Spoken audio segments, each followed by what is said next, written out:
지금부터 이제 본격적으로 내용을 시작해 보도록 할게요. 저희가 이제 13장에서 배웠던 내용들을 지난 시간에 했던 거 다시 한 번만 더 복습을 해보면, 지난 시간에 우리가 이제 수소 분자 이온에 대해서 이야기를 했었습니다. H2 플러스에 대한 이야기를 했었고, 근데 이 H2 플러스라고 하는 것이 이제 생각해 볼 수 있는 가장 간단한 분자 시스템이죠.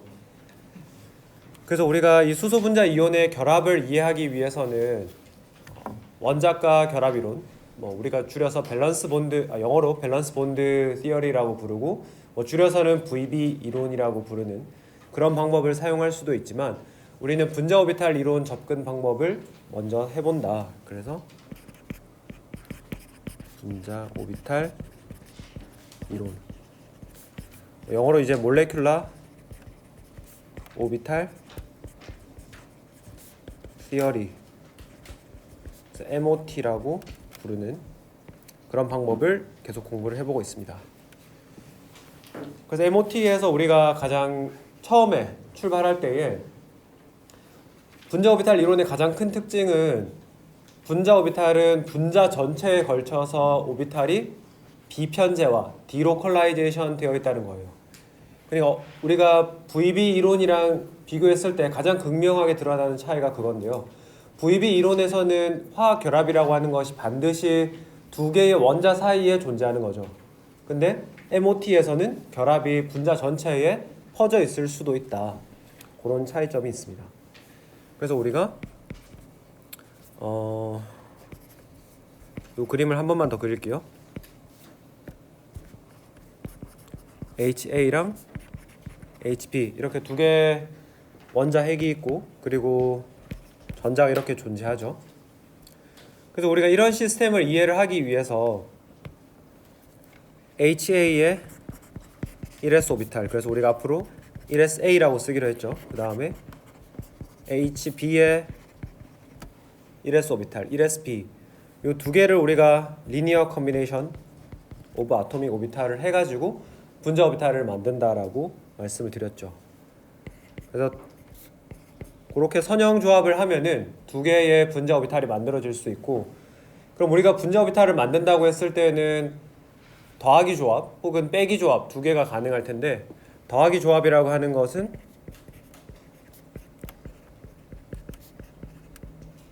이렇게, 그 다음 빼기 조합이라고 하는 거는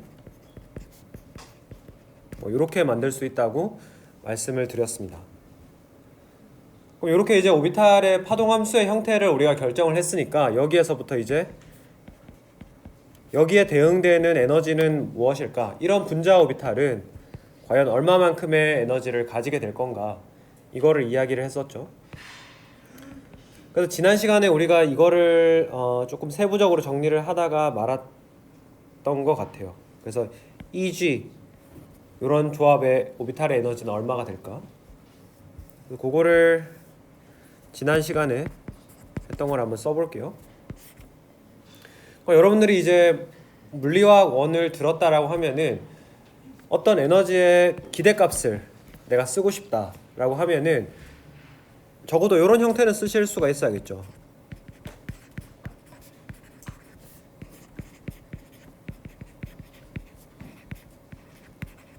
이런 거 정도까지는, 그죠? 그래서 G라고 하는 것이 우리가 나중에 이야기하겠지만 독일어로 대칭을 의미하는 게라데를 말하거든요. 그래서 그 표현에 해당하는 여기 G에 해당하는 파동함수 파이 G를 가지고 이렇게 구성을 할 수 있다. 이렇게 구성을 하고 우리가 지난 시간에 여기 분모에 들어가는 부분 그리고 분자에 들어가는 부분을 따로따로 떼가지고 식을 전개를 전부 해봤었죠. 그렇게 했을 때에 식이 어떤 형태로 얻어졌었냐 하면은, 분모는 2 곱하기 1 더하기 S 이런 형태로 주어졌고, 분자는 조금 더 긴데요. 2 곱하기 1S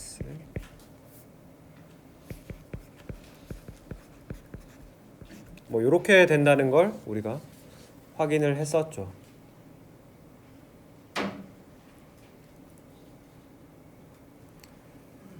이렇게 하니까 그러면 이제 지난 시간에 이렇게 각자 표현을 우리가 유도를 해낸 거예요. 그럼 이제 우리가 이 식을 합칠 수가 있죠. 분모 분자 당연히 계산할 수 있잖아요. 그래서 보니까 지금 앞쪽에 첫 번째 텀, 분자에 나오는 첫 번째 텀 같은 경우에는 분모랑 똑같이 2 곱하기 1 더하기 s 텀을 가지고 있으니까 우리가 약분을 하면은 이렇게 남고 이렇게 됩니다. 분자 오비탈을 형성을 함으로써 에너지가 주어지는데 그 에너지가 바로 이런 식으로 주어진다라는 거죠.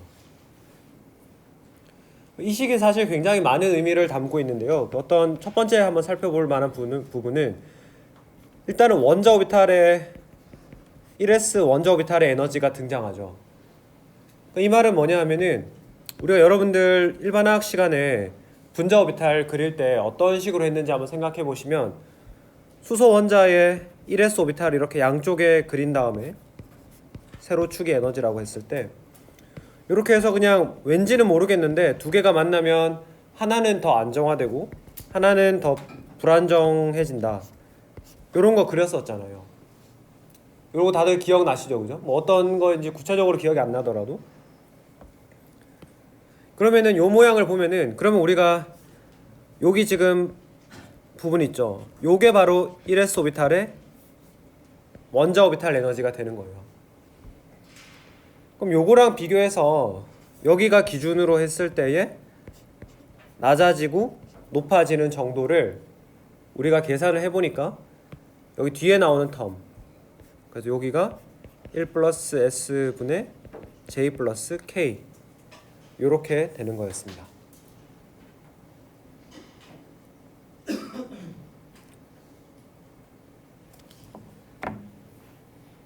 그리고 뭐 우리가 뒤에 오늘 커버를 하긴 할 건데 굉장히 뭐 제가 실제 자세하게 유도를 하진 않겠지만 그럼 에너지가 올라가는 건 얼마나 올라가냐 하면 1s 오비탈의 에너지를 기준으로 했을 때에 1-s 분의 j-k만큼 올라가게 돼요.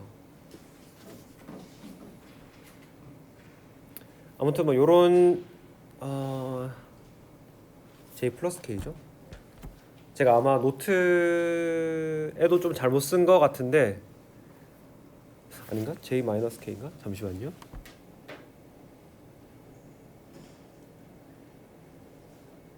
마이너스겠네요. 죄송합니다. 네, 이렇게 하니까 이렇게 돼요.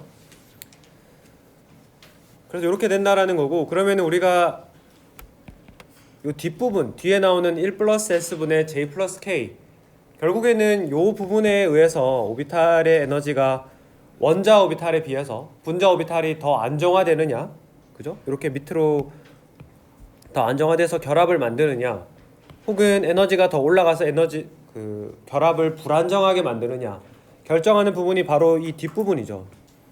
근데 이 뒷부분을 보시면은 분모는 사실 간단해요. 분모는 1 플러스 s라고 주어졌으니까 이거는 단순하게 두 개의 원자 오비탈이 얼마나 겹침이 많이 있느냐, 공간상에서 얼마나 가까이 있느냐를 나타내는 거예요. 그래서 공간상에 만약에 이 두 개 원자가 아주 멀리 떨어져 있다, 무한하게 멀리 떨어져 있다라고 하면은 S 값이 0에 수렴하겠죠, 그죠? 겹침이 없으니까. 그냥 그런 거를 나타내는 값이에요. 그러면은 조금 더 전자적인 효과를 우리가 고려할 수 있는 부분은 바로 분자 부분이죠. 이 J 플러스 K라는 부분.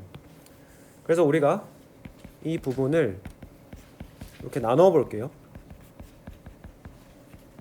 이렇게 나눠 볼 수가 있고, 그리고 우리가 J에 관련된 값을 알고 있죠. J를 제가 예전에 알려드린 것 같은데, J라고 하는 녀석은 원자 핵의 거리에 따라서 익스포넨셜의 마이너스 2r 1 플러스 r분의 1 이렇게 주어지고요. 교환적분 kr이라고 하는 녀석은 r분의 s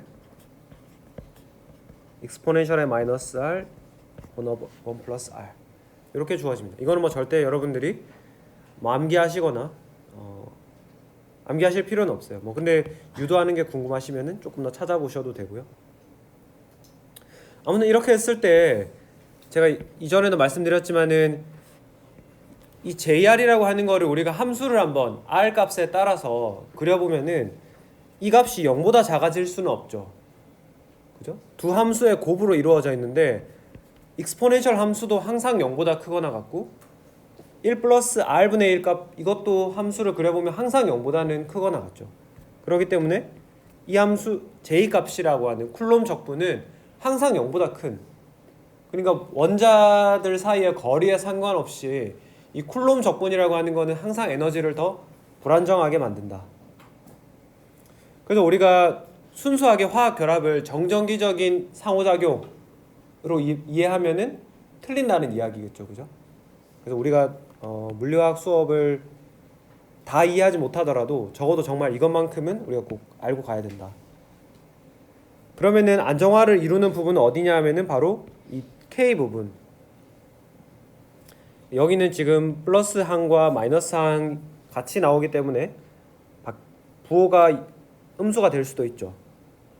그래서 이거는 0보다 클 수도 있고 0보다 작을 수도 있다. 그래서 안정화에 기여하는 부분이다. 결합의 안정화. 이렇게 되겠습니다.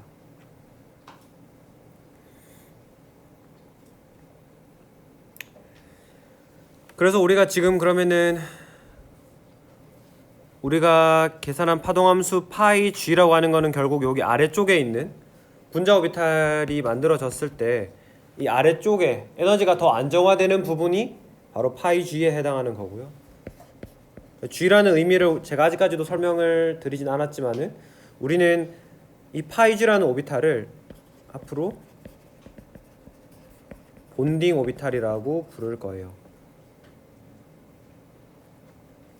왜냐하면 두 개 원자가 상호작용을 했더니 요 분자 오비탈이 생기게 되면은 더 안정화되죠.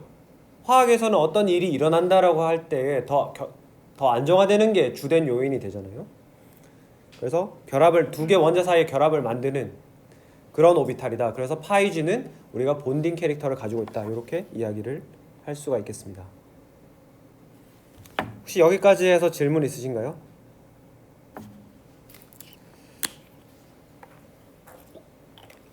좋습니다. 그러면은 넘겨가지고요. 페이지를 넘어가서 이제 4번 또 다른 파동함수가 하나 더 있죠. 파이 U. 그래서 파이 U의 에너지 표현을 한번 따라가 보도록 합시다. 그래서 이거는 제가 하는 과정을 다 보여드리지는 않을 거예요. 그냥 여러분들이 지난번에 했던 파이 G에 대해서 했던 거를 파이 U는 NU에 1SA 마이너스 1sb 이렇게만 하면 되거든요. 그래서 이걸 가지고 해보시면 되니까 따로 해보진 않겠다. 여러분들이 해보시면 된다. 해보시면 되고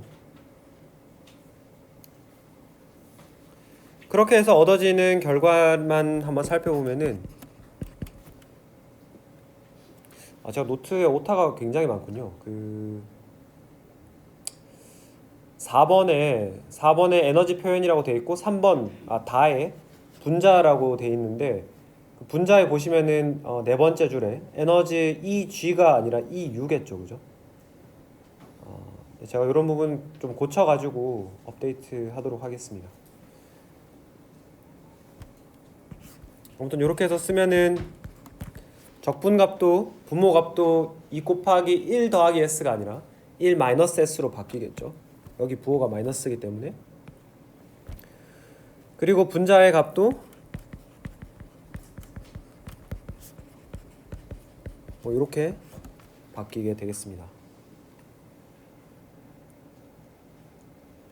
아무튼 이런 식으로 주어진다라는 것 연습을 한번 해보시고, 그리고 우리가 이걸 한번 계산을 해보면은 EU는 EG보다 에너지가 높아요. EG보다 에너지가 높아서, 그러면 아까 전에 앞에서 그린 그림, 요런 그림이 있었죠.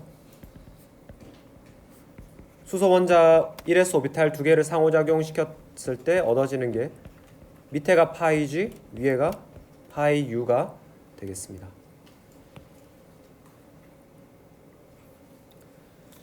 그래서 우리가 기억을 해야 되는 거는, 그러면은 또 다른 분자 오비탈은 없나요? 이런 질문을 할 수가 있는데, 우리가 두 개의 재료를 쓰면, 두 개의 원자 오비탈을 쓰면은 결과적으로는 두 개의 분자 오비탈을 얻을 수가 있고요.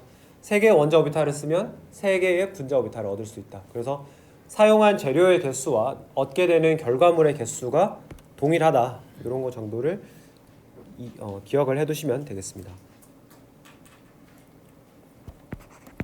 4번을 그렇게 빠르게 지나가고 죄송해요. 그리고 나서 이제 이 파이 U라 우리가 파이 G는 결합을 만드는 본딩 캐릭터가 있다라고 했는데 이 파이 U라고 하는 녀석은 뒤에 가서 한번 살펴보겠지만은 결합을 방해하는 두 원자 사이에 전자의 밀도가 쌓이는 거를 방해하기 때문에 우리가 이것은 결합을 방해한다. 그래서 안타이 본딩 캐릭터가 있다. 이렇게 이야기를 할 수 있습니다. 이렇게 하고 그리고 나서 이제 H2 플러스의 요 수소 분자 이온의 포텐셜 에너지 서피스를 한번 그려보도록 할게요. 그래서 포텐셜 에너지 서페이스 이게 사실 뭐 별다른 게 아니고 두 개 원자핵 사이의 거리를 바꿔가면서 각 지점에서 우리가 슈레딩거 방정식을 풀어서 그 시스템의 에너지를 계산한 거예요. 무슨 말이냐면은 수소 원자들 사이의 거리를 대문자 r이라고 둘 수가 있고 그걸 x축으로 한 다음에 y축으로 에너지를 그리는 거예요. 그래서 여러분들이 각각의 지점에서 수소 분자 이온 에너지 풀어서 찍고 이렇게 쭉 찍을 수가 있죠. 찍어가지고 이렇게 찍을 수가 있다. 그러면 이게 이제 사실상 우리가 뭐 점으로 찍었지만 점을 굉장히 촘촘하게 찍으면은 이런 실선이 되겠죠, 그죠? 그래서 원자핵의 거리에 따라서 원자핵 거리 R에 따라서 그 개의 일렉트로닉 그 시스템의 전자 에너지를 우리가 나타낸 것을 PES라고 부른다. 뭐 줄여 혹은 PEC라고도 불러요. 포텐셜 에너지 커브. 이런 그림들을 이제 여러분들이 화학과에 진학을 한 이상 사실 이 그림을 굉장히 자주 보게 될 거예요. 그래서 이 그림의 의미를 우리가 간단하게 알아보고 넘어가도록 하겠습니다. 제일 먼저 그러면은 첫 번째 그 포텐셜 에너지가 0이 되는 이 지점의 물리적 의미는 뭐냐 하면은 포텐셜 에너지가 0이 된다라고 하는 거는 결국에는 이 그래프상으로 봤을 때 어떤 지점에 해당하냐 하면은 이 에너지가 점점 거리가 멀어짐에 따라서 올라가고 있죠. 근데 올라가는 모양새를 보니까 0을 뚫고 막 넘어갈 것 같진 않아요. 보니까 0에 이렇게 수렴하는 모양을 보이죠. 그래서 우리가 두 개의 원자핵이 무한하게 멀어졌을 때 두 개의 원자핵이 무한하게 멀어지면은 그 둘 사이에는 어떠한 상호작용도 있을 수가 없겠죠. 그냥 완전히 두 개가 독립적으로 존재할 때의 에너지. 그래서 상호작용이 없을 때의 에너지를 우리가 0으로 잡는다. 무슨 말인지 아시겠죠?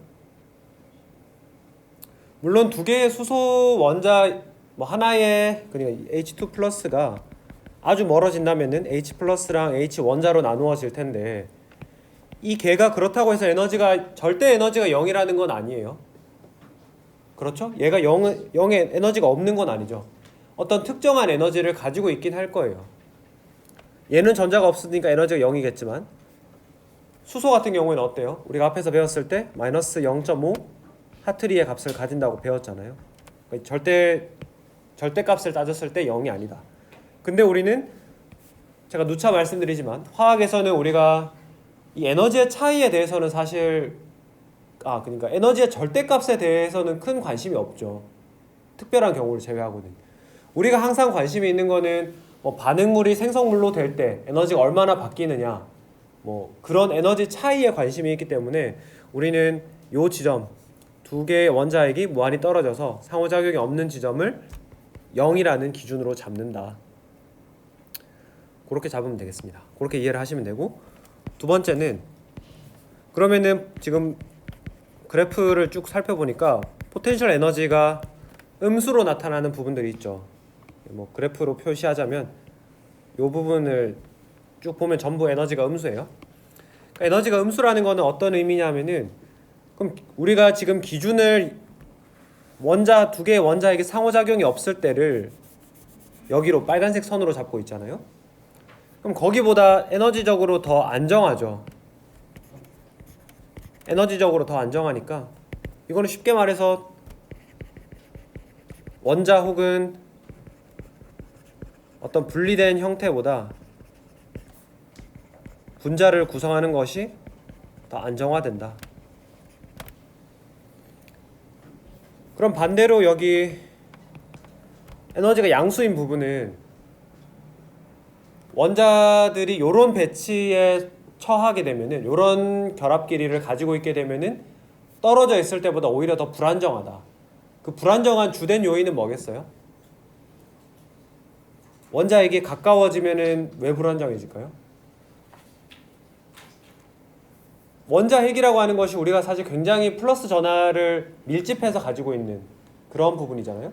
근데 그 두 개가 가까워지면은 점점점 가까워지다 보면은 어느 순간에는 원자 핵들 사이의 반발력이 굉장히 지배적이 되겠죠. 그래서 이런 구간에서는 에너지가 오히려 올라간다. 아시겠죠? 그 다음에 세 번째는 그림이 너무 지저분하니까 여기 하나 똑같은 거 새로 그려놓고 이야기할게요. 그 다음에 우리가 여러분들 수소 분자의 결합 길이가 얼마인지 아세요?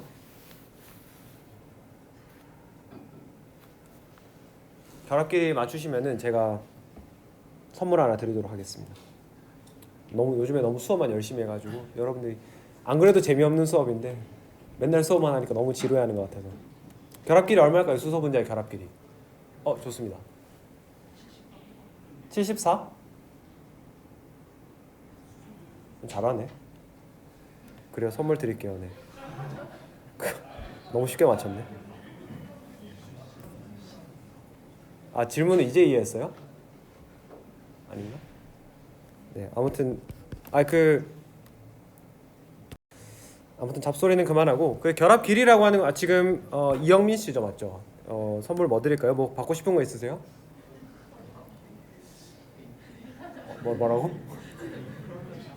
네? 기말고사 성적을 큰 걸 달라고 하네. 네, 한번 적절한 선물을 제가 한번 생각해 보겠습니다. 아무튼 우리가 그 유기화학 교과서를 찾아보고 이러면은 뭐 어떤 원자 사이의 결합은 이 정도의 결합 길이를 가지고 있다고 테이블로 만들어져 있을 정도로 정리가 잘 되어 있는데, 그럼 우리가 여러분들이 생각했을 때 분자를 여기에다가 여기 이런 비탈진 곳에다가 이런 곳에다가 당구공을 둔다고 한번 생각해 볼게요. 공을 한번 둔다고 생각하면 공을 두면 어디로 굴러가겠어요? 결국에는 에너지가 가장 안정한 여기 가서 고여 있겠죠. 그죠? 물론 여기서 조금씩 왔다 갔다 하겠지만 분자도 똑같아요. 분자도 우리 눈에 보이는 어떤 뭐 이런 곡선은 없지만은 분자들이 자연적으로 그냥 알고 있는 거예요. 너무 가까워지면은 불편하고 너무 멀어지면은 보고 싶고, 그렇게 해가지고 항상 여기 언저리에서 포텐셜 에너지가 가장 낮은 요 지점 언저리에서 왔다 갔다 약간씩 변화하고 있는 거예요. 그래서 우리가 요 포텐셜 에너지가 미니멈이 되는 요 지점을 우리가 결합 길이라고 부르고, 그거를 뭐 RE, 그래서 결합 길이를 나타내는 R에다가 R의 첨자 E, 이퀄리브리엄, 평형을 나타내는, 그래서 평균적으로 여기에 가장 오래 머물고 있다, 그렇게 이야기를 하게 되겠습니다. 그 다음에 네 번째로 결합 세기를 이야기를 해보려고 하는데요. 이 결합 세기라고 하는 것은 우리가 두 종류로 이야기를 할 수 있는데, 첫 번째는 DE라고 하는 걸 이야기를 한번 해볼게요.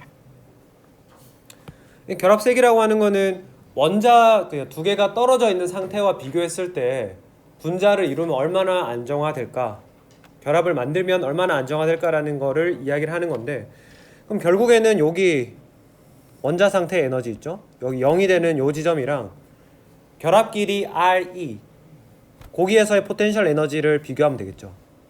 그죠? 요거를 비교하면 되는 거예요. 그래서 우리가 이거를 DE라고 부릅니다. 그죠? 일반화학 시간에도 우리 이런 거 했었죠. 그럼 결합 세기를 나타내는 게 두 개가 있다고 말씀을 드렸는데, 사실 뭐 정확한 명칭은 조금 다른데요. 그냥 둘 다 결합 세기라고 이야기를 할게요. 하나는 DE고 하나는 D0 이렇게 표현을 하는데요. 우리가 여기 포텐셜 에너지 서피스를 다시 한번 더 그릴게요. 자세히 들여다보면은 지금 여기 검은색 선으로 그린 거는 전자 에너지죠. 그러니까 어떤 오비탈에 들어있느냐에 따라서 결정되는 에너지 레벨이에요. 근데 우리가 앞에서 11장에서 여러분들 진짜 고생하면서 배운 진동, 그 다음에 분자의 회전, 이런 것들도 전부 사실은 이 PES 상에 나타낼 수 있습니다.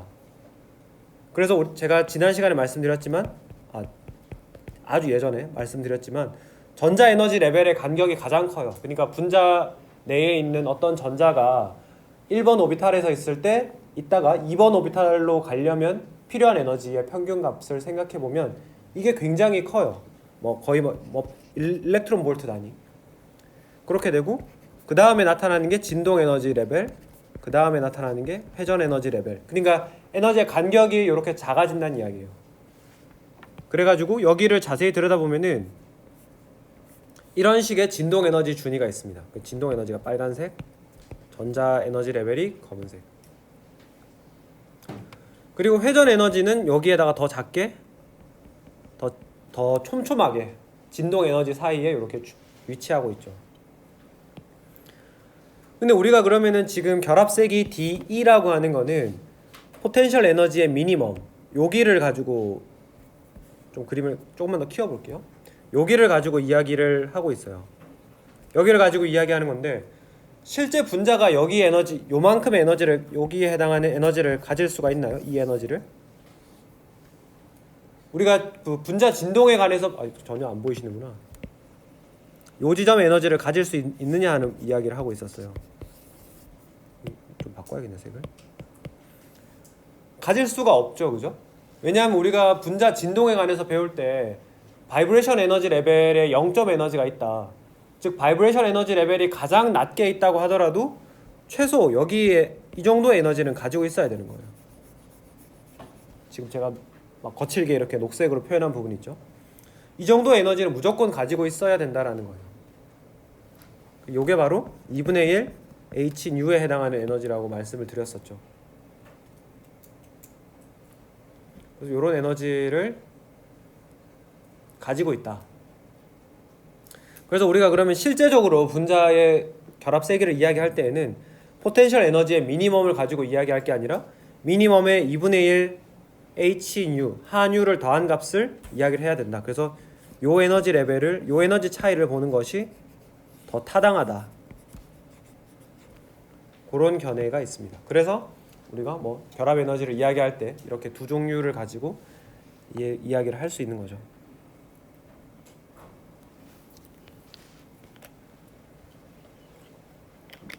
됐나요? 질문이 없으시면은 다시 돌아와서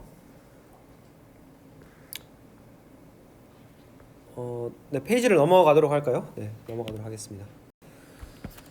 근데 여섯 번째 H2 플러스 수소 분자 이온의 가장 낮은 에너지 두 개를 한번 그럼 그려보도록 할게요. 두 개 PES, EG랑 EU의 PES를 한번 그려보도록 하겠습니다.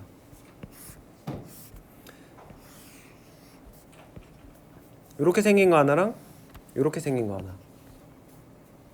에너지. 그래서 그리고 보시는 것처럼 이렇게 앞에서 본 것처럼 이런 모양으로 생긴 게 있고 이렇게 생긴 게 있죠. 두 개의 에너지 차이를 우리가 보면은 여러분들이 알 수 있는 것은 밑에 있는 게 파이 G에 해당하는 에너지 EG가 되겠고 위에 있는 것이 파이 U 파동함수에 해당하는 EU 에너지가 되겠다. 이렇게 이해를 하실 수가 있습니다. 그래서 이렇게 파동함수의 생긴 모양이 달라짐에 따라서 에너지 준위가 달라지는 이런 것들을 우리가 뭐 전자에너지 준위, 일렉트로닉 에너지 레벨 뭐 이런 식으로 표현을 하는 거죠. 그래서 전자에너지 준위 중에서 가장 낮은, 가장 밑에 있는 거, 가장 밑에 있는 것들을 우리가 뭐라고 부르죠? 이거는 배웠었는데 바닥 상태라고 부르죠. 그 다음에 그러면 자연스럽게 여기 위쪽에 있는 요거는 우리가 들뜬 상태, 이렇게 부르게 됩니다.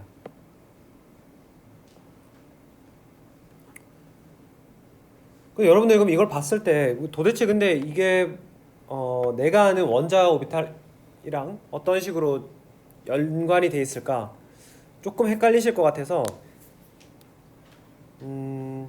들뜬 상태와 바닥 상태 개념만 제가 따로 떼어내서 조금 간단하게 설명을 드려볼게요.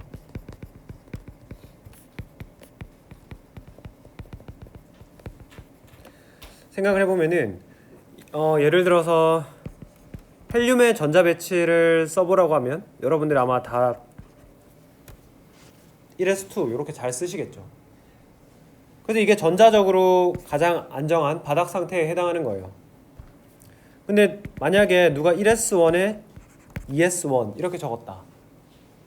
이거는 지금 보면은 전자들이 가장 낮은 오비탈에 차지하고 있는 게 아니라 가장 낮은 곳을 비워두고 그 위에 오비탈을 차지하고 있죠. 그래서 이런 것들은 두 개는 에너지가, 전자 에너지가 다르다고 우리가 표현을 하는 겁니다. 그래서 여기 나오는 파이 G니, 파이 U니 하는 것들은 분자 오비탈은 이렇게 어떤 원자 오비탈의 상호작용에 의해서 분자 오비탈은 이렇게 만들어졌어요. 만들어졌는데 전자가 이렇게 가장 밑에서부터 순서대로 채워져 있으면은 그게 바닥 상태고, 똑같은 에너지 준위 모양을 가지고 있는데 누구는 이렇게 채워져 있다. 여기를 비워놓고 위에가 채워져 있다. 이러면은 얘는 들뜬 상태가 되는 겁니다.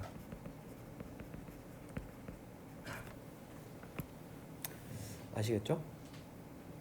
그래서 여러분들이 뭐 바닥 상태의 케미스트리를 우리가 지금 학부 과정에서 많이 배우고 있지만 사실 우리는 바닥 상태에 대해서는 그래도 많은 부분들을 좀 이해를 하고 있어요. 그래서 이제 굉장히 많은 사람들이 노력을 하는 것은 이 들뜬 상태, 이거를 이해하기 위해서 굉장히 많은 노력을 하고 있죠. 그래서 뭐 저희 연구실에서도 이런 들뜬 상태, 그래서 뭐 이런 디스플레이 같은 것들이 색을 어떻게 발현하느냐, 이런 게 전부 들뜬 상태에서 바닥 상태로 내려오면서 빛을 발광하는 거거든요.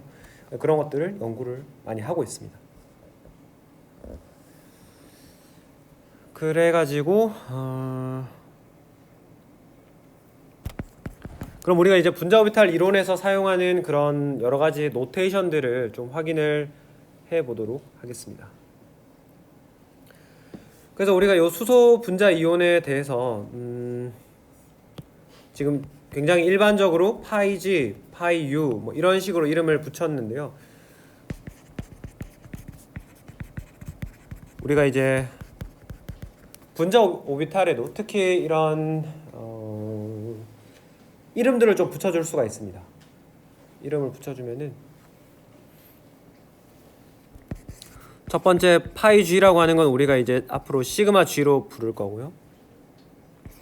파이 U라고 하는 거는 시그마 U라고 부를 겁니다. 파이라고 하는 거는 그냥 굉장히 일반적으로 파동함수를 나타내기 위해서 사용하는 기호인데, 이 시그마라고 하는 거는 이제 좀 특별한 의미를 가지고 우리가 공통적으로 야 시그마 분자 오비탈을 시그마라고 이름을 붙이면 이런 특징이 있을 거야, 이렇게. 그러니까 예를 들면 뭐 이런 거예요. 제가 이걸 들고 애플 펜슬이라고 말을 했을 때 여러분들이 아 그럼 저 사람이 들고 있는 거는 뭐 아이패드랑 상호작용이 되는 그런 기계인가 보다, 이런 기대를 할 수 있죠. 근데 제가 이거를 두고 애플 펜슬을 두고 이거는 뭐 분필이야 이렇게 말하면 완전히 틀린 게 되잖아요. 그래서 우리가 앞으로 애플 펜슬이다, 즉 어떤 분자 오비탈이 시그마 형태다라고 하면은 아, 저게 어떤 모양을 가지고 있고 어떤 형태이구나, 어떤 기능을 할 수 있구나, 이런 거를 떠올릴 수가 있게 됩니다. 그래서 시그마 이름을 바로 한번 알아보도록 할게요. 그래서 분자 오비탈에 사용되는 기호를 한번 살펴보면은 이게 나오군요. 죄송합니다. 분자 오비탈의 이름을 한번 살펴보면은 첫 번째는 우리가 시그마 오비탈 이렇게 쓰는 게 있어요. 근데 이거는 우리가 일반화학 시간에도 배웠는데요. 그 전자 밀도가 분자 화학 결합 내에서 전자 밀도가 생기는데 그 전자 밀도가 두 개의 원자 핵 사이에 이 핵간 축을 따라서, 이게 핵간 축이에요.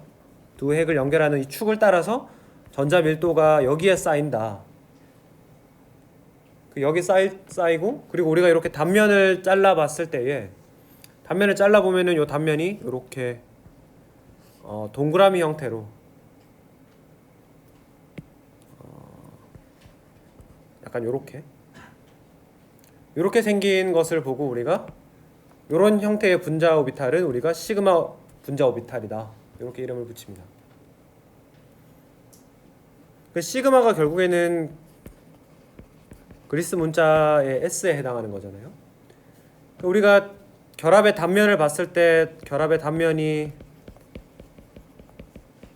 원형이다 하면은 이게 원자 오비탈의 S 오비탈과 유사하잖아요. 그죠? 그래서 우리가 분자에서는 그리스 문자 시그마를 S에 해당하는 걸 사용을 한다. 두 번째는 파이 오비탈.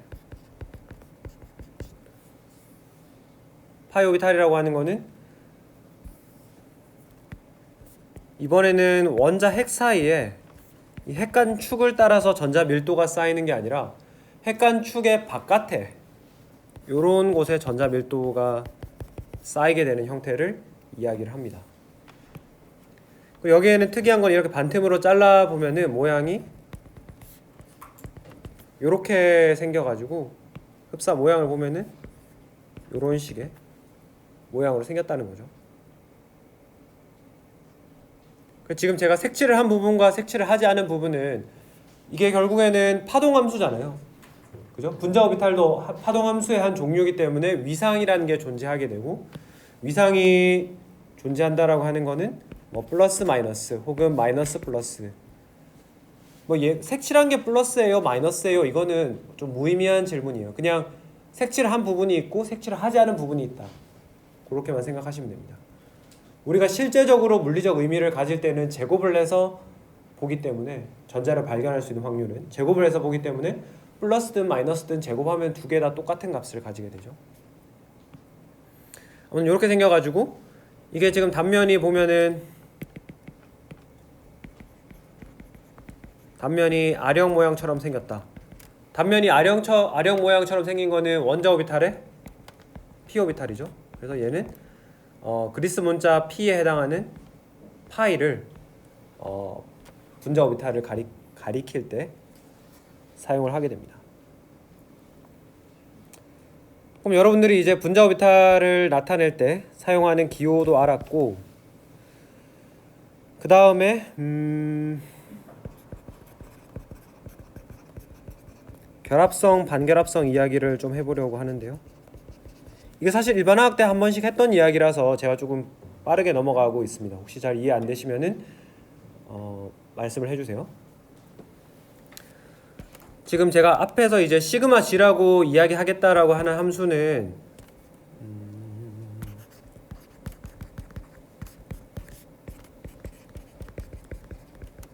이렇게 생긴 함수죠.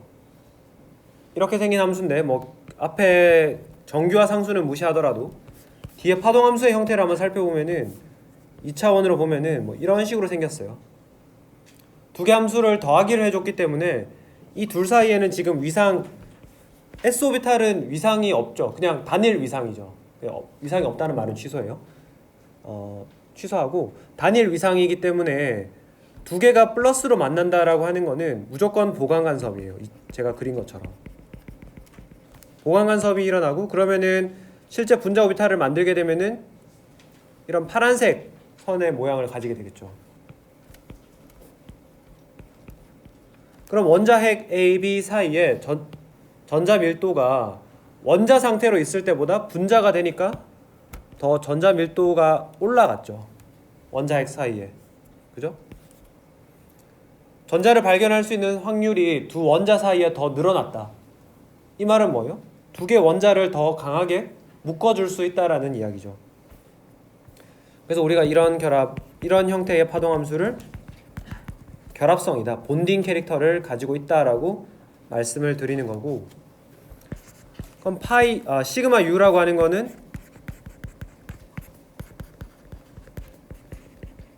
이런 식으로 생긴 파동함수인데, 그럼 얘는 S 오비탈이 단일 위상, 뭐 플러스면 플러스, 마이너스면 마이너스 이렇게 하나밖에 없으니까 그림을 그리면은 이걸 흡사 1SA 더하기 마이너스 1SP 이렇게 생각할 수 있어요. 그러니까 원래 함수 1SA에다가 마이너스 1SB라고 하는 거는 위상을 뒤집은 거예요. 모양은 그대로인데 플러스 마이너스만 반전시킨 거. 그러면은 이런 거 하나랑 이런 거 하나랑 이렇게 되겠죠. 그러니까 이거를 더해보면은 모양이 뭐 이런 식으로 될 거예요. 파란색이 이제 분자 오비탈을 나타내는 거예요. 보시면은 그러면 우리가 여기 보면은 이 두 개의 원자 핵 A, B 사이에 전자를 발견할 확률이 어떻게 돼요? MO가 0이 되는 지점이 있으니까, 분자 오비탈 파동함수가 0이 되는 지점이 있으니까 얘를 제곱을 하더라도 모양은 이런 식의 모양이 될 거 아니에요? 지금 보면 여기 두 개 원자 핵 사이에 전자를 발견할 확률이 없어지는 그런 지점이 생기게 되죠. 그러면 두 개 원자 핵 사이에 전자를 발견할 확률이 없다라고 하는 거는 이거는 결합을 만드는 걸 방해하니까 반결합성이다. 그러니까 결합을 반대한다. 안타이 본딩. 그렇게 이해를 할 수 있겠습니다. 그러면 우리가 이제 분자 오비탈에서 잘 모르는 노테이션, 기호는 요 시그마 U 이렇게 남은 것 같은데요. 그래서 제가 앞에서 간단하게 G라고 하는 거는 독일어로 대칭을 나타내는 게라데를 나타낸다라고 말씀을 드렸는데, 그러면은 대칭이라고 하는 게 어떤 거를 기준으로 봤을 때 대칭이냐 아니냐를 판단하는지를 우리가 알아야 되겠죠. 여기서는 우리가 원점 대칭을 기준으로 삼습니다. 여러분들 중간고사에서 갑자기 나타나서 여러분들 괴롭힌 거 있죠. 그 인벌전 연산자 이렇게 생긴 거. 이게 하는 역할은 뭐냐 하면은 3차원 공간상에서 어떤 점이 있다고 쳐볼게요. x, y, z가 이런 값을 가지는 어떤 하나의 점이 있어요. 그럼 얘를 여기 원점에 대해서 그대로 해가지고 반대쪽으로 보내버리는 거예요. 뭐 3차원으로 그리니까 정말 형편없는데, 3차원을 2차원으로 그려놓으면 형편없는데, 이 x, y, z라고 하는 좌표를 마이너스 x, 마이너스 y, 마이너스 z로 보내버리는 거예요. 이렇게 했을 때 모양이 똑같이 생겼다. 그러면 우리가 그거를 게라데라고 부르고요. 그래서 줄여서 G를 붙여주고, 만약에 부호가 바뀐다 그러면 운게라데, 비대칭, 반대칭이다 해서 U를 붙여주게 되겠습니다. 그러면은 위로 올라가서 그 파이 G는 왜 파이 G냐, 왜 G냐, 이걸 제가 잘 이해한 건지 모르겠네요. 여러분들 마음이 이런 거겠죠? 네.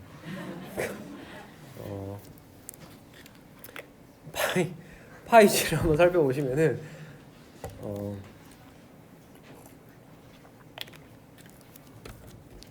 파이 G를 살펴보시면은 여기 지금 제가 지금 2차원으로 그려놨는데 3차원으로 제가 한번 표현을 해볼게요. 3차원 공간상에 그림을 그리면은 뭐 대략 이런 식의 모양을 가지고 있을 거예요. 그러니까 두 원자핵 사이에 전자를 발견할 확률이 더 많아졌다. 이렇게 될 텐데, 그럼 원점을 여기 있다고 잡아볼게요. 두 원자핵 사이에. 그러면 원점 대칭이라고 하는 거는 이 반대쪽에 있는 점들을 원점을 통과해서 반대쪽 지점에 갖다 놓으면 돼요. 뭐 여기 있는 점들을 쭉 통과시켜서 여기 이렇게 다 바꿔 놓으면 돼요. 그러면은 우리가 요 오비탈, 요렇게 생긴 분자 오비탈에 대해서 지금 보면은 위상이 보면은 지금 플러스 더하기 플러스니까 전체가 사실 같은 위상이죠. 같은 위상을 가지고 있는데 우리가 이렇게 오른쪽에 있는 걸 왼쪽으로, 위에 있는 걸 밑으로, 밑에 있는 걸 위로 다 바꾼다고 하더라도 결국 모양은 그대로 똑같고 요 색깔도 똑같을 거예요. 뭐 플러스면 그대로 다 플러스, 마이너스면 다 그대로 마이너스. 그죠? 얘는 지금 보니까 원점에 대해서 대칭을 시켜도 똑같은 모양, 대칭성이 남아있죠. 그래서 얘는 우리가 시그마 G라고 부르는 겁니다. 시그마 오비탈, 단면을 잘랐을 때 원통, 동그라미 모양이 나오니까 시그마인데 그 중에서 원점 대칭을 시켜보니까 대칭이 된다. 그래서 얘는 시그마 G. 근데 밑에 거는 어떻게 생겼냐 하면은 그림을 그리면은 A, B고 지금 여기 파란색 선을 따라서 제가 그린 거를 보시면은 요게 파란색 선이 지금 분자 오비탈을 나타내고 있죠. 근데 보시면은 위상이 요게 플러스라고 하면은 뭐 밑에는 당연히 마이너스겠죠. 그죠? 만약에 위에가 마이너스면 밑에가 플러스일 거고 어찌됐건 이 0을 기준으로 해가지고 위아래로 존재하잖아요. 위상이 반대예요. 그래서 그림을 그리면은 약간 이런 식의 모양으로 생겼어요. 그래서 여기는 한쪽이 색칠이 되어 있으면 한쪽은 색칠이 되어 있지 않습니다. 그러면 우리가 두 개의 원자핵 사이 원점에 대해서 이걸 대칭을 시켜보면 좌우 바꾸고 위아래 바꾸고 싹 다 바꿔보면 결과적으로 어떻게 돼요? 모양이 A, B가 있을 때 뭐 이렇게 되는데 이번 색칠된 게 이제 오른쪽으로 다 옮겨가겠죠. 원점 대칭 해버리면. 그죠? 이건 여러분들이 조금만 생각해보면은 해보시면은 알 것 같아요. 이렇게 지금 보니까 요 오비탈은 원점 대칭을 하니까 부호가 반대되더라. 반전되더라. 그래서 우리가 이거는 비대칭, 운계라되다. 그죠? 뭐 지금이야 뭐 물론 지금도 독일 화학이 굉장히 강하긴 합니다만은 사실은 지금은 주류는 미국 학교로 다 넘어가 있죠. 그래서 그렇지만은 예전에 1900년대 초반만 해도 독일이 굉장히 강자였기 때문에 이런 것들이 전부 독일식 표현이 다 남아 있습니다.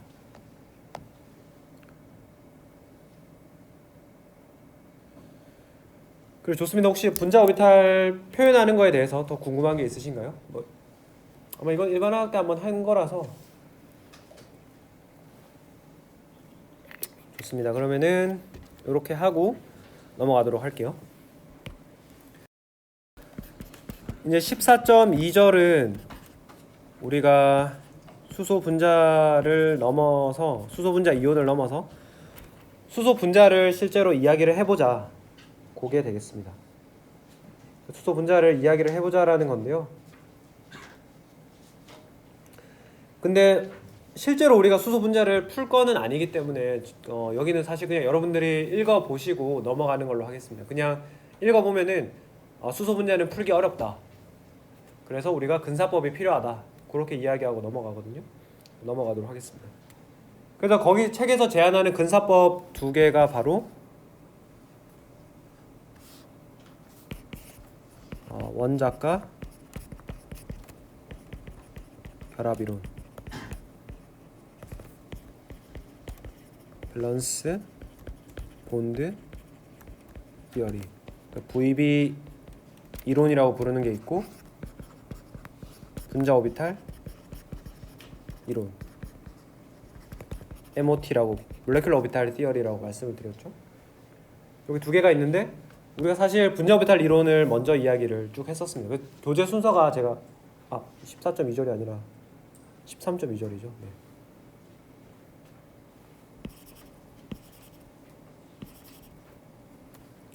13.2절이고요. 13.4절 이게 분자 오비탈 이론이 13.4절에서 나오거든요. 이미 우리 그 이야기를 다 했고 그 다음에 이제 원자과 결합 이론 이야기를 좀 하려고 해요. 그래서 원자과 결합 이론에서도 역시 비슷한 수식들이 조금 나오는데요. 이거를 간단하게만 짚고 넘어가 보도록 하겠습니다. 그래서 우리가 먼저 공유 결합의 개념에 대해서 짚고 넘어가려고 하는데 그래서 요거는 다뤘고 이제 VB 이론을 다룰 거다. VB 이론을 이야기를 하는데 그럼 원자과 결합 이론을 이야기하기 위해서 우리가 왜 원자과 결합 이론을 도입했냐, 이 이론은 도대체 뭐에 쓰는 거냐, 그걸 생각해 보면 공유 결합을 설명하기 위해서 이야기를 하는 거예요. 그럼 우리가 공유 결합이라고 하는 것은 여러분들 일반화학 때 다들 잘 배우셨겠지만 원자과 전자 사이에 어떤 겹침이 일어나서 두 개의 전자 혹은 뭐 4개의 전자, 6개의 전자들이 쌍을 이뤄가지고 결합을 만드는 거죠. 그죠? 근데 우리가 그렇게 이해하는 공유 결합의 그림은 굉장히 국소적이죠. 굉장히 국지적인 부분에서 결합이 생기죠. 예를 들면 이런 거예요. 국소적이다. 그래서 이런 식으로 우리가 수소 원자 2개가 만나면 그 사이에 결합이 생긴다. 그렇게 이야기하죠. 그죠? 그러면 예를 들어서 메테인의 결합을 이해하기 위해서 이렇게 해가지고 결합을 이야기하죠. 요 사이에 2개의 원자 사이의 결합을 국한시켜서 이야기를 하잖아요. 근데 우리가 뒤에 가서 이야기를 하겠지만은 실제 이런 그림만으로는 우리가 이해할 수 없는 화학 현상들이 너무 많이 있습니다. 그럼에도 불구하고 우리는 VB 이론이 우리 인간의 머리로 이해하기엔 너무 이해하기 좋죠. 내가 하나 너가 하나 가져와서 결합 만들자. 굉장히 직관적이잖아요. 그죠? 분자 오비탈은 일단은 전자가 그렇게 디로컬라이즈, 비편제화 되어 있다는 것 자체부터도 우리가 좀 이해하기가 쉽지 않기 때문에 그래서 우리는 VB 이론을 배운다. 그렇게 되겠습니다.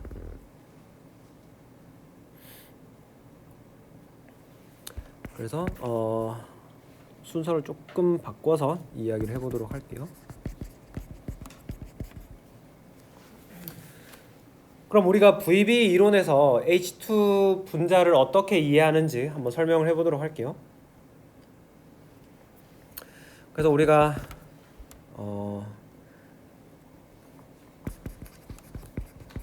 1번 전자가 수소 원자 A에 1s 오비탈에 들어있다. 이걸 이제 매번 이렇게 말로 쓸 수가 없으니까 이걸 앞으로 1sA에 괄호 치고 1 이렇게 표현해 줄 거예요. 그래서 우리가 1sa라는 표현은 분자 오비탈 이론 이야기할 때도 봤죠. 1sa, 1sb 이런 이야기를 했었는데 VB 이론에서는 더 추가된 게 괄호 열고 1이라는 거예요. 그러니까 여기서는 분자 오비탈 이론과의 가장 큰 차이점은 전자가 어떤 오비탈에 있는지, 어떤 원자핵에 어떤 오비탈에 속해 있는지 이미 찍어 놓고 시작하는 거예요. 아시겠죠? 그래서 우리가 요런 수소 분자를 HA에 전자 한 개 있고 HB에 전자 한 개 있는데 얘네들 둘이 만나서 이렇게 만들어지는 걸로 이해를 할 수가 있죠. 그러면 우리가 그림으로는 이렇게 나타내는데 이거를 우리가 파동함수 식으로 한번 나타내 보면은 시도함수를 한번 만들어 볼게요. 근데 VB 이론 내에서의 이걸 만들어 볼 건데 앞에 잠깐 비워 놓으시고 이게 지금 보면은 1번 우리가 1번 전자라고 해 볼게요. 요거를 1번 전자, 2번 전자. 그럼 1번 전자는 지금 수소 원자 A에 1s 오비탈에 들어 있을 테니까 1sA에 1 이렇게 쓸 수가 있겠고요. 그 다음에 두 번째 거는 어떻게 쓸 수 있어요? 뒷부분은 이거는 1sB에 2번 이렇게 쓸 수 있겠죠. 근데 1번 전자, 2번 전자는 각각 독립적으로 지금 움직일 수 있으니까 우리가 그냥 둘 사이를 곱하기로 이렇게 두는 겁니다. 그리고 나서 여기에 뭐 적당한 정규화 상수를 우리가 붙여주면 되겠죠. 그죠? 그래서 우리가 요 상황을, 요 그림으로 나타낸 요 상황을, 요 왼쪽 상황을 파동함수 식으로 나타내면 이렇다. 근데 이 식의 문제는 뭐예요? 이 식의 문제는 우리가 임의로 전자를 1번이니 2번이니 이름을 레이블링을 한 거죠. 그죠? 사실은 뭐 얘가 1번일 수도 있고 얘가 2번일 수도 있잖아요. 그러면은 우리가 또 다른 시도 함수로는 1sA에 2번 전자가 있고 1sB에 1번 전자가 있는 이런 경우도 생각해 볼 수 있죠. 그러니까 둘 다 수학적으로 타당하다. 둘 다 수학적으로 타당하다면 우리는 앞에서 우리가 그런 이야기를 했었는데 둘 다 타당하면 우리가 둘 다 고려해 줘야 되는 거고, 그럼 우리는 이거를 선형조합을 할 수 있다, LC를 할 수 있다고 말씀을 드렸습니다. LC를 할 수 있습니다. LC를 한다는 거는 그래서 결국 두 개를 더하거나 두 개를 빼준다, 그런 게 되는 거예요. 그죠? 다가 전자 구분 불가하기 때문에 이런 시도함수도 써줘야 된다. 그래가지고 우리가 더하기 조합부터 한번 이야기를 해보려고 합니다. 더하기 조합을 이야기를 해보면은 파동함수의 시도 VB 플러스 이렇게 우리 책에 이름을 붙여놨네요. 그럼 어떤 적당한 정규화 상수에다가 1sA의 1, 1sB의 2, 그 다음에 1sA의 2, 1sB의 1 이렇게 나타낼 수가 있죠.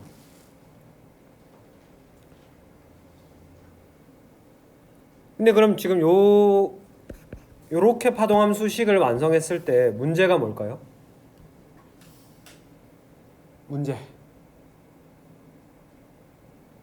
문제는 우리가 파울리 베타 원리 이야기했었죠.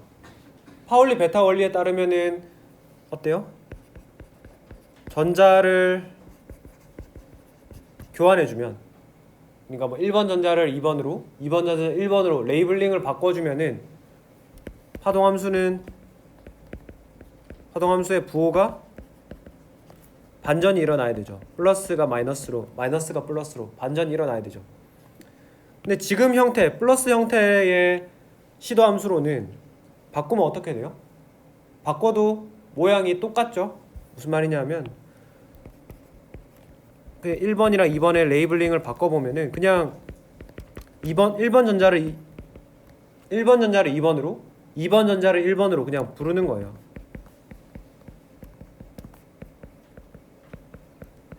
이렇게 되죠. 이 두 개 파동함수는 사실 완전하게 똑같은 형태입니다. 그러니까 전자의 교환에 대해서 파동함수가 부호가 반전이 없이 그대로 보존된다. 이거는 파울리 베타 원리를 위반하고 있는 거죠. 그죠? 이 파동함수의 문제는 파울리를 위반하고 있다.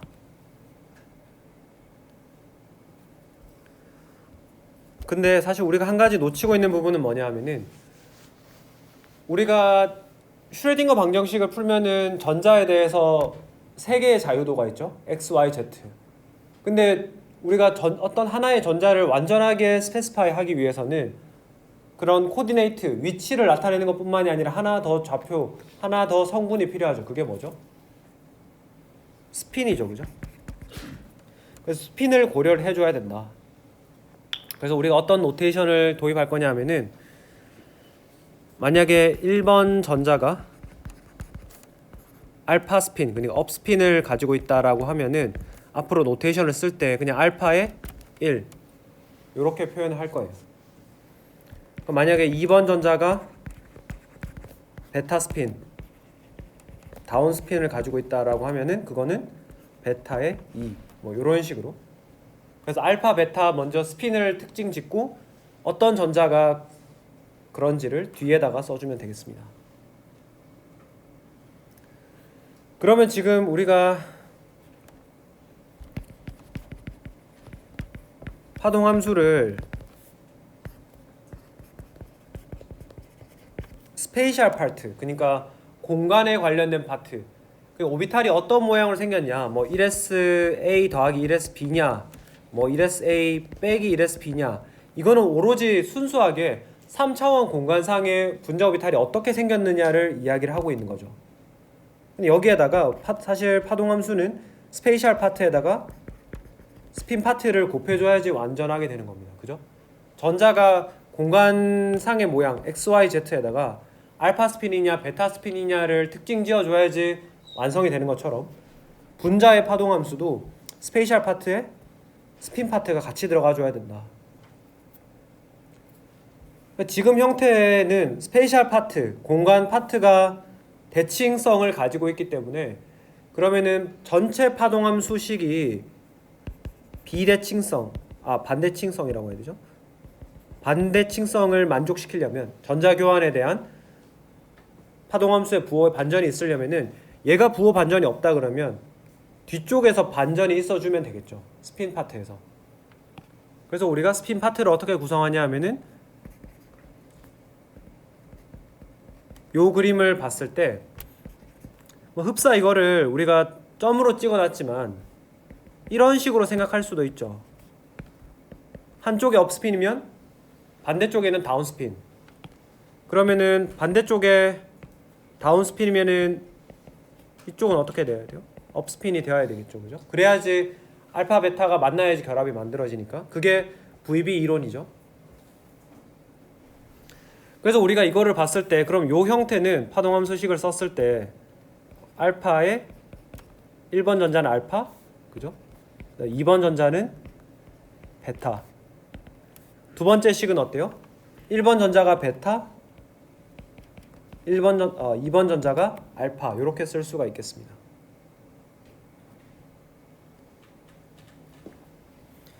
얘도 결국에는 사실 우리가 구별 지을 수 없는 부분이잖아요. 누가 알파인지 베타인지. 그렇기 때문에 이것도 우리가 두 개 LC를 할 수 있다. LC를 할 건데 더하기로 할 거냐 빼기로 할 거냐. 근데 지금 앞에서도 말씀드렸지만 스페이셜 스펠링이 틀렸네요. 영어로 쓰려면 잘 써야지. 갑자기 이거 영어 그래요. 뭐 헛소리해서 죄송하고요. 아무튼 그 스페이셜 파트가 대칭성을 가지고 있으면 스핀 파트에서 반대칭성이 있어야지 전체는 반대칭성을 가지게 되겠죠. 그래서 우리는 1SA의 1, 1SB의 2 더하기 1SB의 1, 1Sa의 2가 있다 그러면 이건 알파 1, 베타 2 빼기 알파 2 제가 노테이션을 책이랑 똑같이 쓰도록 할게요. 1Sa의 2번 알파 2의 베타 1 이렇게 구성을 하면은 될 거다. 그러면은 대칭성을 만족시킬 수가 있다. 그렇게 되겠습니다.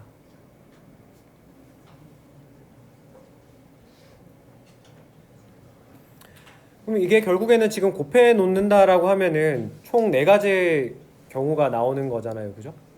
4가지의 경우 사실 요거 생각해 보면은 뭐 1번 전자니 2번 전자니 하는 요런 왔다 갔다 하는 것들 있잖아요. 그거를 전부 우리가 4개를 다 나타낼 수가 있다. 근데 그럼 여러분들이 이런 질문을 하실 수가 있습니다. 어떤 질문을 할 수 있냐면은 그럼 그 스페이셜 파트를 구성할 때 파동함수의 공간 부분을 구성할 때 더하기 하지 말고 빼기 조합으로 하면 어떻게 되느냐? 빼기 조합으로 만나게 되면은 그거는 우리가 VB 마이너스 파동함수가 되겠는데 어떤 적당한 시도함수 정규화 상수에다가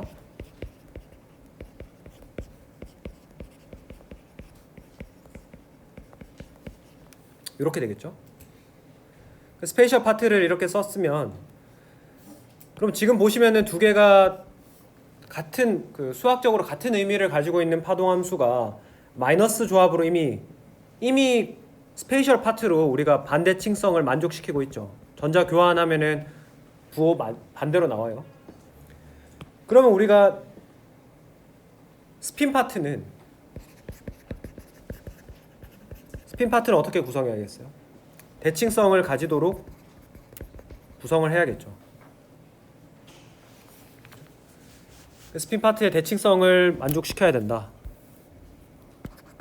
그러면 가능한 한 후보군이 뭐가 있느냐? 1번 전자도 알파고 2번 전자도 알파라고 한번 생각해 볼게요. 그러면은 1, 2번을 바꾸든지 말든지 그냥 계속 똑같은 모양이죠. 그죠? 그 다음에 둘 다 베타 전자다. 이것도 둘 다 상관없죠. 대칭성 만족시키죠. 그 다음에 하나는 알파 하나는 베타라고 했을 때에는 두 개가 파동함수로 가능한데 두 개를 더하기 조합을 해주면 얘네들은 전자 교환에 대해서 대칭성을 가지게 됩니다. 그러면 여러분들이 만들 수 있는 파동함수는 총 몇 개예요? 요 스페이셜 파트에다가 스핀 파트를 이걸로 해도 되고 이걸로 해도 되고 이걸로 해도 돼요. 아시겠죠? 그렇게 해서 3개의 파동함수를 더 만들어낼 수가 있다라는 거죠. 그래서 이렇게 해서 만들 수가 있고 근데 그러면 우리가 지금 수소 분자를 나타내기 위해서 파동함수가 총 4개가 나오죠. 그죠? 요거 한 세트랑 여기에서 세트 4개가 나오는데 4개는 사실은 물리적으로는 조금 다른 의미들을 가지고 있게 돼요. 결론적으로는 여기는 지금 보면은 두 개 사이 화학 결합이 안 만들어지죠. 이런 그림이에요. 이렇게 있는 거랑 이렇게 있는 상태에서 두 개 결합 안 만들어지겠죠. 그죠? 만들게 되면은 같은 스핀 사이에는 결합을 만들 수 없잖아요. 그죠? 그래서 얘네들은 조금 다른 이야기가 되는 거고요. 그리고 밑에 있는 거랑 밑에 있는 것도 여러분들이 그 파동함수의 모양을 보시면 아시겠지만 파동함수의 모양을 봤을 때에 얘는 결합을 반대하는 쪽이죠. 그죠? 그렇게 된다라는 것을 우리가 알 수가 있습니다. 아무튼 그래서 이렇게 하고 이제 다음 시간에 분자 오비탈이랑 VB 이론을 조금 더 체계적으로 한번 비교를 해보고 그 다음에 뭐 다원자까지 한번 나가보도록 하겠습니다. 다들 수고 많으셨고요. 이번 주 목요일인가요? 네, 목요일에 뵙도록 하겠습니다. 감사합니다.